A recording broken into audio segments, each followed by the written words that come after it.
Hey, y'all.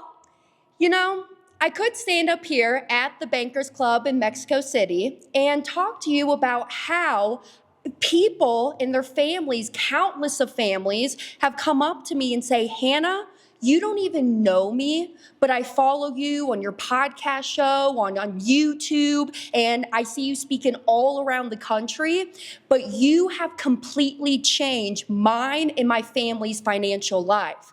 But honestly, what I want to share with y'all is how at 25 years old, I got to the point that I'm running an 8-figure business. I'll take you back to when I was 14. I was a freshman in high school, and that was the first ever job I ever had was at one of my dad's chiropractic clinics in the Kansas City area. I was the front desk girl, the CA, we called it, the chiropractic assistant. I was checking the patients in, hooking them up to their therapies, making all the notes within Silk One. And then I evolved. I turned 15, and at that point, mom and dad, they were building the business that we have today, the Money Multiplier. And mom and dad were not around.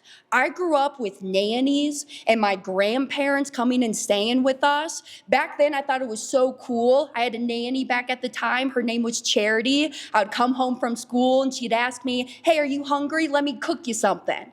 And I thought it was so cool having like my own little personal servant almost, right? But it really built up a lot of resentment that I didn't know I had until I got a lot older. So then at 16, being mad at mom and dad, it has kind of shifted me into running with the bad crowds. I struggled with cocaine addiction.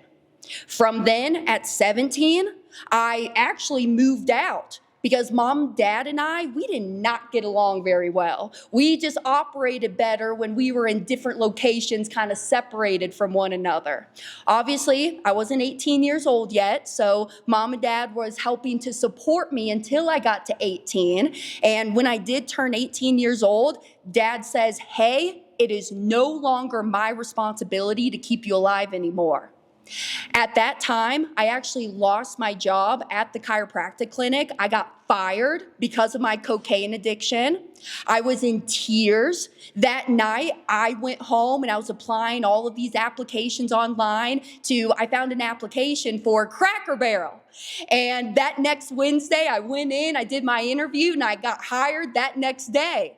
And I'll tell you, Cracker Barrel was a great, great fun experience. I really enjoyed it.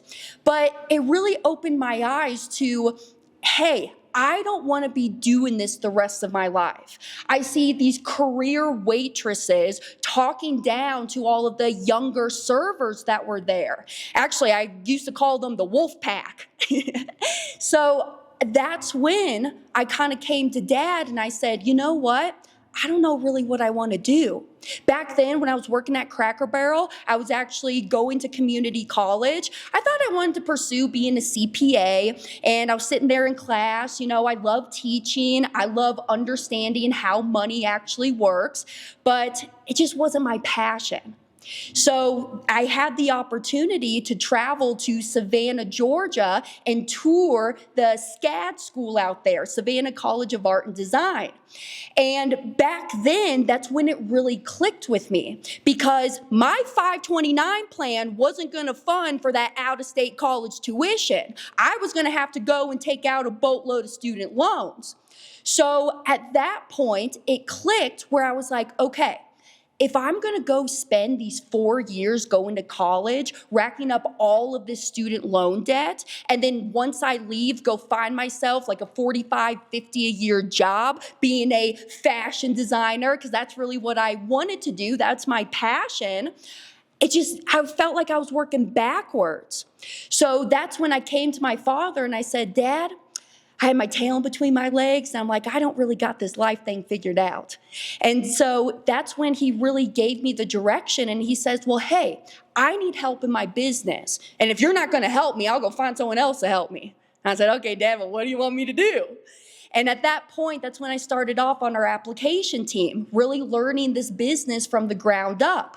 From there, I graduated to managing the application team. From that point, I elevated to being my father's assistant, traveling all around the country with him as he was giving live talks and seminars. I was his tech girl, and I was the one to pass out all the handouts, right? And then it got to the point that during the COVID time, I was doing a lot of live webinars, because back in COVID, live events kind of came to a screeching halt. So I was doing a lot of the presentations on these webinars to real estate investors, physicians, doesn't matter who it was, I was there delivering the message. So it came to March of 2021, right after COVID. I was 20 years old at the time. Dad came to me and he says, Hannah, I can't go make this event in Phoenix, Arizona to Justin Colby's group. And if y'all know Justin Colby, very big in the real estate space and the mobile home park investing. So he says, I got you a plane ticket. I'm gonna put your ass on this airplane and you're gonna fly to Phoenix, Arizona and talk live to an audience of 75 savvy real estate investors. And honestly, I was a little nervous. I remember waking up in that Airbnb in Phoenix. I practiced my presentation like 3 times before I even went in. And I've done it so many times, but I've never done it live, right? So I went in, I did it. And I would say that is the most pivotal moment that has ever happened to me.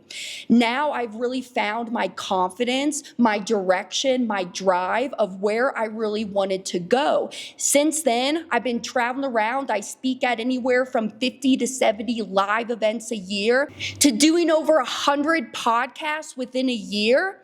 Now, I really want to show women specifically and Gen Zers like myself that you don't have to be a slave to the 9-to-5 corporate America that's out there. We need to start learning how money actually works.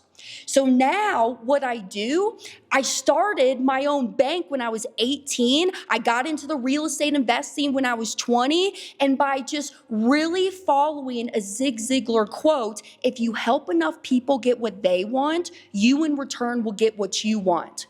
So at the time I was 24 years old, I became a millionaire, and now I'm just on this direction in the path to share my story of really hitting my rock bottom and then now coming up and wanting to help other families build their own family financial empire.